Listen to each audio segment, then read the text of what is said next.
Welcome to my new video. आज आज आज हम स्टार्ट करने जा रहे हैं क्लास 10th के सिलेबस से। क्लास 10th का सिलेबस एक्सरसाइज 1.1। पर उससे पहले कि मैं 1.1 समझाऊं, आपको मैं कंपोजिट नंबर के बारे में बताना चाहता हूं कुछ।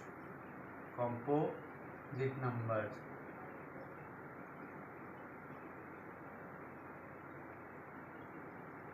ये अक्षर तब साफ आएंगे जब मैं लाइव स्ट्रीम लूँगा, तब आपको सब समझ में आएगा। अभी मैं लाइव स्ट्रीम लूँगा। पहले 8th क्लास की जून के फर्स्ट वीक में 8th क्लास की फर्स्ट चैप्टर की कंपोजिट नंबर। ये एक नेचुरल नंबर्स होते हैं। जो कंपोजिट नंबर्स होते हैं वो नेचुरल नंबर होते हैं।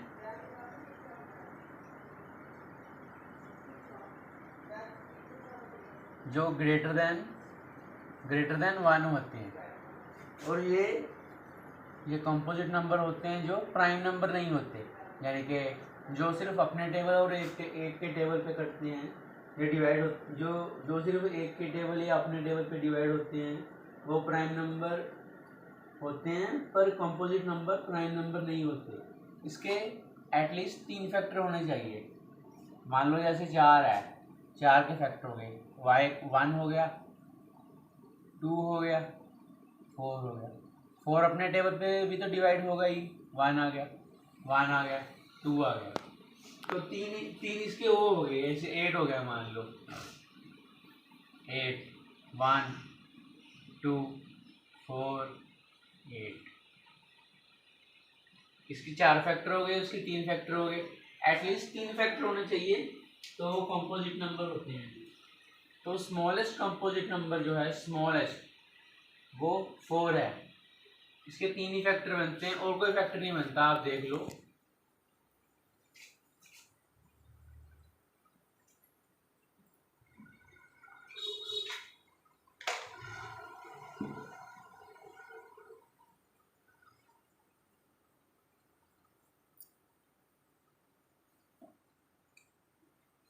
आज हम स्टार्ट करेंगे क्लास 10th की एक्सरसाइज 1.1।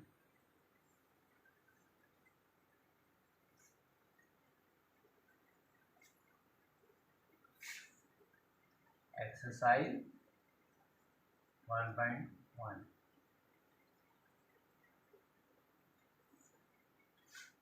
इसमें फर्स्ट क्वेश्चन दिया है, हमें सिंप्लीफाई करना है फैक्टराइजेशन मेथड या प्राइम फैक्टराइजेशन मेथड के मीडियम से। हमें सिंप्लीफाई करना है।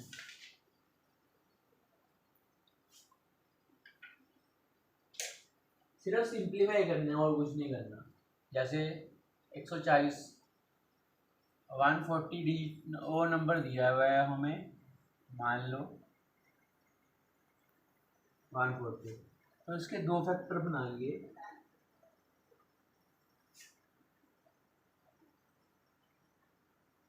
इस तरह से भी कर सकते हैं आप वैसे, पर इस तरह से आपको इस तरह से रहने दीजिए, दूसरी तरह से कर लेते हैं।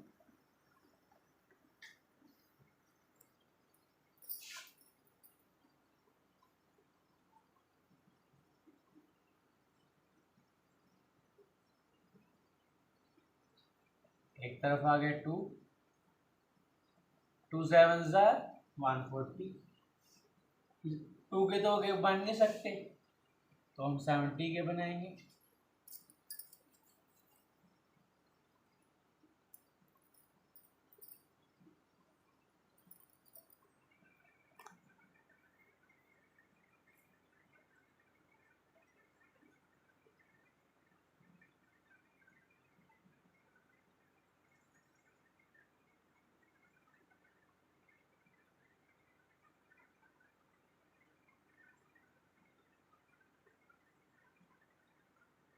तो क्या फैक्टर बन गए इसके? 2 इंटू 2 इंटू 5 इंटू 7। इस तरफ जो फैक्टर बनते हैं बोलते जाते हैं। 7 एक प्राइम नंबर है, इसका कोई फैक्टर नहीं बनता, इसलिए 7 का 7 उतार ली। 2 इंटू 2 की क्या हो गया? 2 स्क्वायर, 2 स्क्वायर इंटू 5 इंटू 7।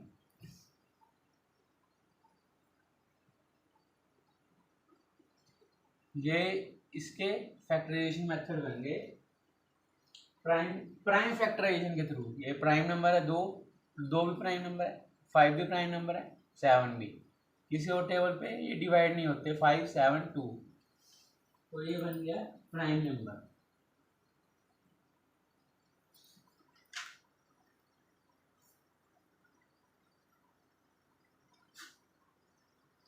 अब मान लो एक मैं आपको थोड़ा इसका लॉन्ग क्वेश्चन समझा देता हूँ, दूसरा भी करने लगा था पर मैं दूसरा आप खुद करके देखना।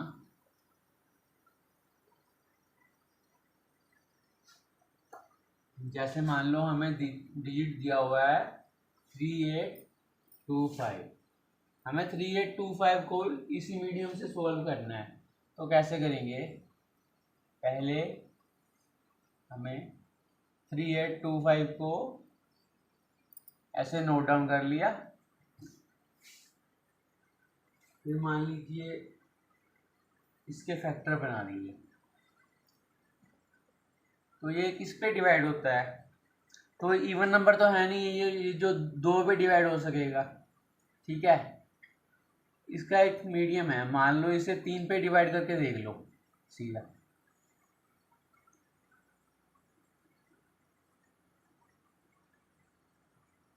थ्री वन ज़र 3, 8 नीचे आ गया, 3 2 ज़र 6, 6 नीचे आ गया, 2 2 2 बच गया 2, 3 7 ज़र 21, 1 5 नीचे गया 5,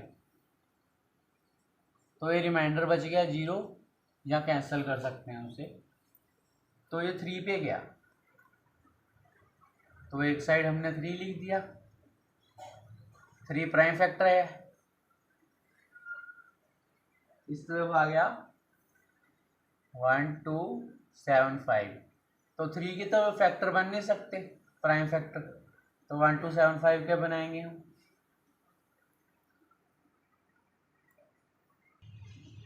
तो 1 2 7 5 का बना लिए। एक तरफ 3 तो दूसरी तरफ डिवाइड करके देख लेना आप चाहे, मैंने किया हुआ है 4 2 5।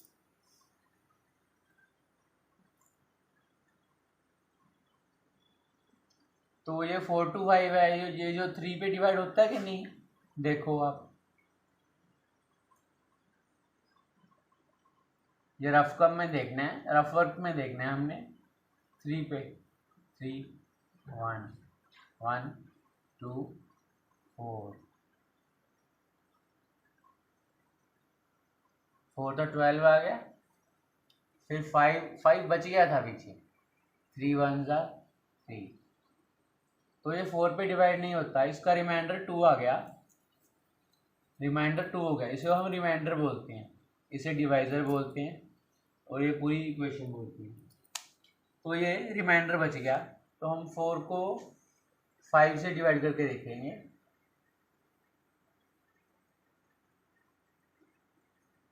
एक साइड तो 5 आ गया,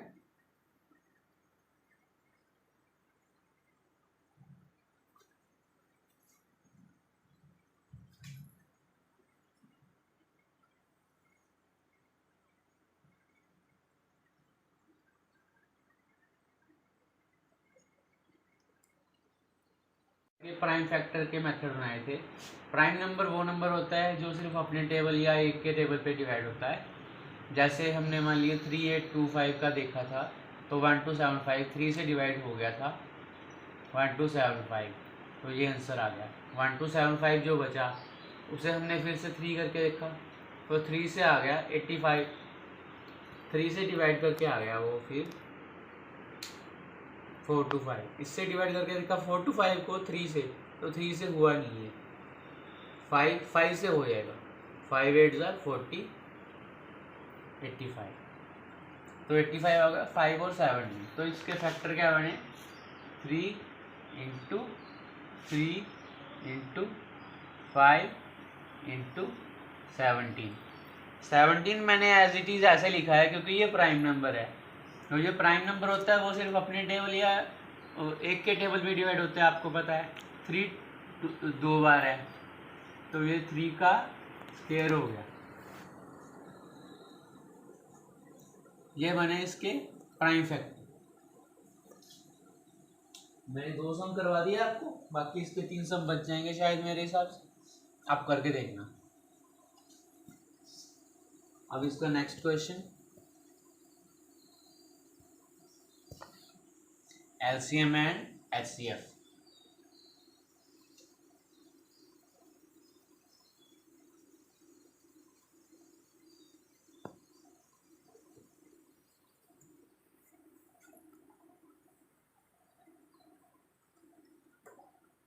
एलसीएम एंड एचसीएफ।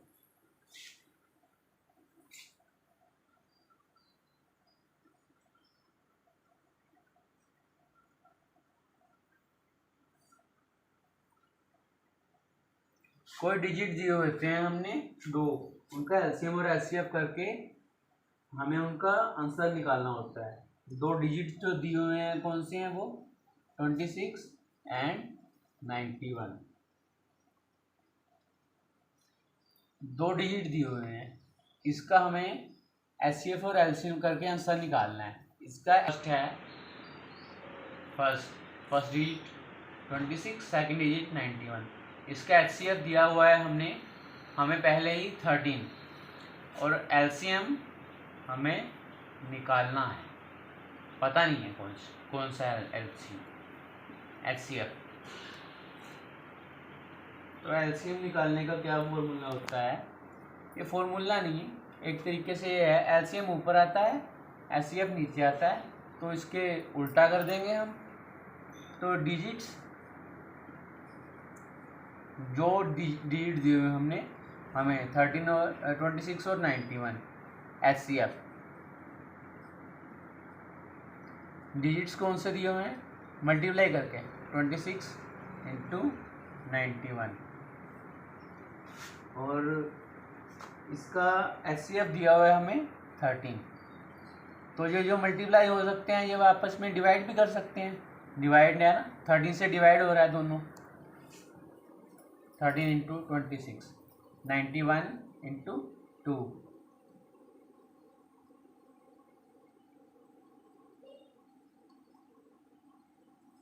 91 इंटू 2, 2 8, 2 1 ज़ा 2, 2 9 ज़ा 18, ये आ गया आंसर 182। इसको हम वेरीफाई भी कर सकते हैं। वेरीफाई कैसे कर सकते हैं, एचसीएफ और एलसीएम को मल्टीप्लाई कर दो,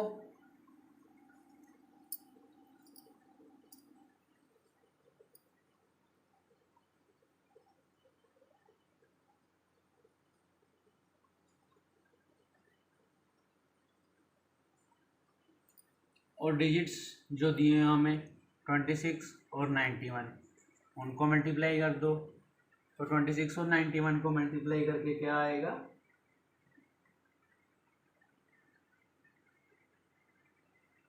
2366।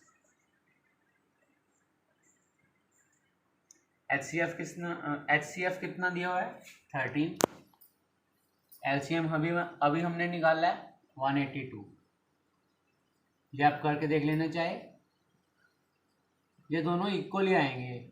जब हम 2 डिजिट्स का एचसीएफ और एलसीएम करते हैं तो एचसीएफ और एलसीएम और डिजिट्स की मल्टीप्लाई सेम ही आती है, चेक करके देख लेना आप।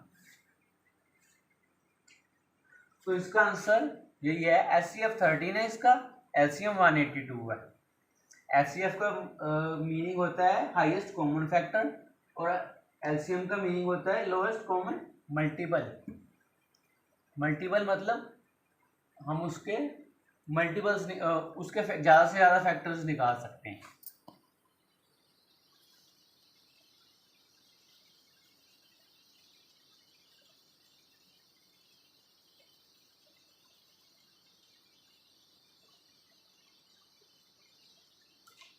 इसको हम एक